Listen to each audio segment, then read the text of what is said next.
Mom, remember when I was living at home after college all those years? It was more years than probably, actually my mother and I got along fine. I did live at home. I was one of them. I'm not going to make the case for living at home with Mom and Dad. Quentin Futrell is making that case. Did you live at home with Mom and Dad, Quentin? I did for a brief period. Yeah. Brief because you wanted it to be, or? I think until I was 22. Does that make me a loser? Oh, that's brief. That doesn't make you a loser. People in their 30s were living at home with Mom and Dad. No one's a loser. Look, you do what you have to do. And I think that's the real upshot of this whole story, is that you do what you have to do. And now more and more people are having to move in with their parents. Right. It's a problem with the economy, and it's difficult with, a lot of graduates, they leave school, they're either, underemployed, or they're working part-time, or they're just unemployed. And it's really, really tough for them. So, the only solution really is to stay at home. Yeah. And in fact, I spoke to one girl who's in her 30s, and she actually feels it was a real blessing in disguise, because while her other friends maybe 5 years ago or 6 years ago, something happened around 2008 with the economy here, housing market. 2008. What was that?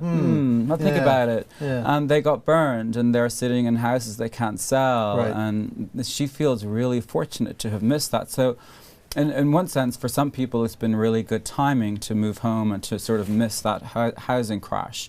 And now she's able to save her money, and she's working, so she's contributing. But of course, a lot of other people are not working, and are obviously there was another story in the Journal that said that could cause financial advisors say up to like $18,000 a year parents are spending on their kids.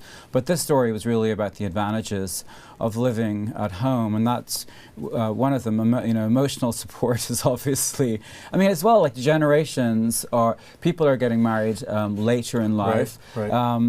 There's less of a culture gap between the two generations, I think, these days. Like if you think about, your grandparents and your parents, for example.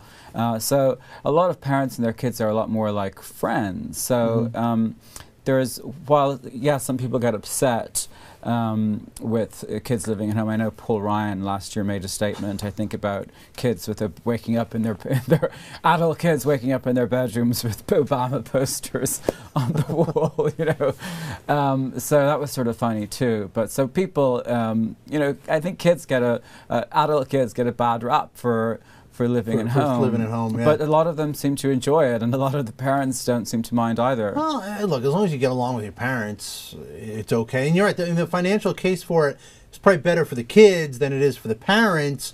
But if you can work out something on both sides, it can be amicable. It can be a good deal, right? And it's not better if you have to help your kids with a deposit, after they've paid all that rent. Maybe it's better to stay with you for a while too.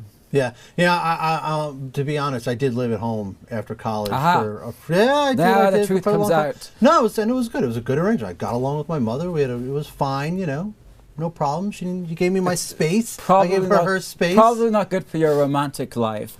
That aside, we're talking about finance. Yeah, sometimes I didn't have such a romantic life, But financially, it worked out great. Let's talk about the finances. Financially, it worked out very fine. Where does this trend go?